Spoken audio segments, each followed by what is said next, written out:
हिंदी फिल्मी जगत की अदाकारा अगर इतिहास को लेकर नई फिलॉसफी गढ़ने लगे तो सियासी गलियारों में हलचल होना स्वाभाविक है। तो अब सवाल उठता है कि ये ड्रामा क्वीन की खाली दिमागी उपज है या फिर उनके बयानों की पटकथा लिखने वाला कोई और है।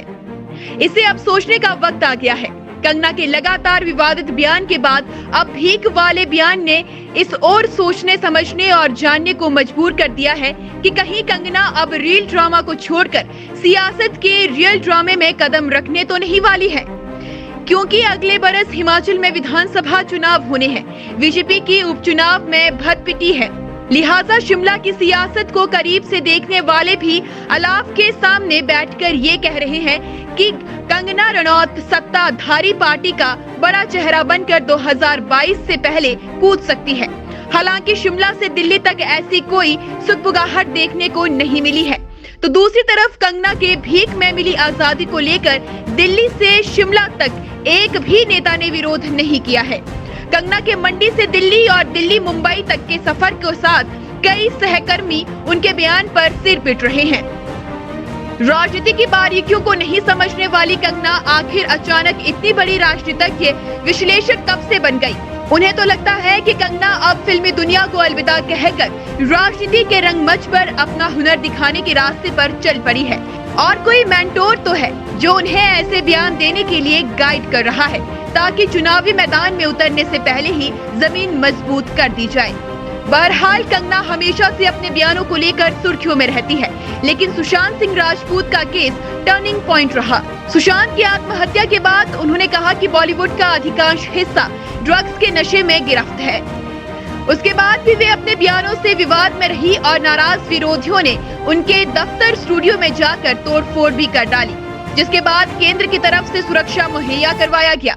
उसके बाद से ही कंगना का अंदाज कुछ ऐसा बदला है कि वे फिल्मी किरदार की बजाय एक उभरते हुए नेता के अवतार के रूप में अपना भविष्य ज्यादा फिट व सुरक्षित करने लगी है। सो ताजा दिए गए बयानों से लोग यही मान रहे हैं कि उन्हें अब राजनीति को ही अपना स्टेज बना लिया है। फर्क सिर्फ इतना है कि इनका औपचारिक ऐलान होना बाकी है, लेकिन वो इससे पहले ही अपने तेवरों के जरिए विरोधियों के लिए बड़ी चुनौती बनती दिख रही है। मगर सवाल यही खत्म नहीं होते।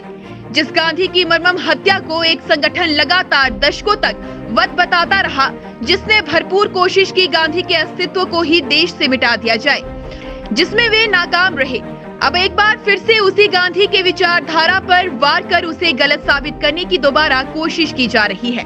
कल यानी मंगलवार को कंगना ने फिर से महात्मा गांधी को लेकर विवादित टिप्पणी की है। उन्होंने इंस्टाग्राम स्टोरी पर एक आर्टिकल साझा किया, जिसकी हेडिंग में लिखा था कि या तो आप गांधी के फैन हो सकते हैं या फिर नेताजी के समर्थक, आप दोनों के समर्थक नहीं हो सकते, इसका फैसला खुद कर लीजिए। उन्होंने आगे लिखा, दूसरा काल देने से भीख मिलती है, आजादी नहीं। कंगना ने कहा कि स्वतंत्रता सेनानियों को उन लोगों ने अंग्रेजों के हवाले कर दिया जिसमें लड़ने की हिम्मत नहीं थी, लेकिन वे सत्ता के भूखे थे। उन्होंने आगे कहा, ये वही है जिन्होंने हमें सिखाया है कि अगर कोई एक थप्पड़ मारे तो एक और थप्पड़ के लिए दूसरा गाल आगे कर दो और इसी तरह आपको आजादी मिलेगी।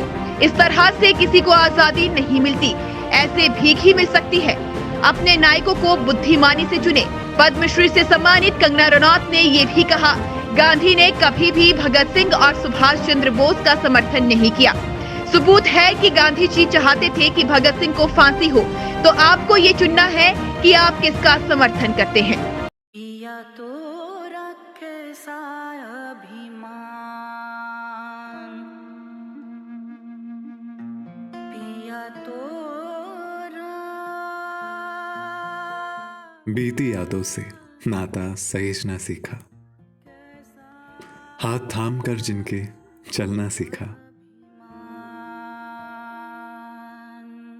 गिरने लगती जब तो उनसे संभलना सीखा। पिया तो रखे सा अभिमान, उनकी डांट से खुद को तराशना सीखा। पिया तो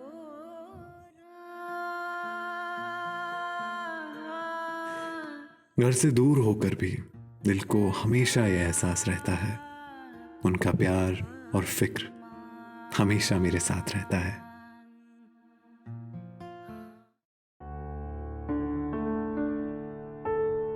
भूषण ज्वेलर्स, अनमोल रिश्तों के लिए।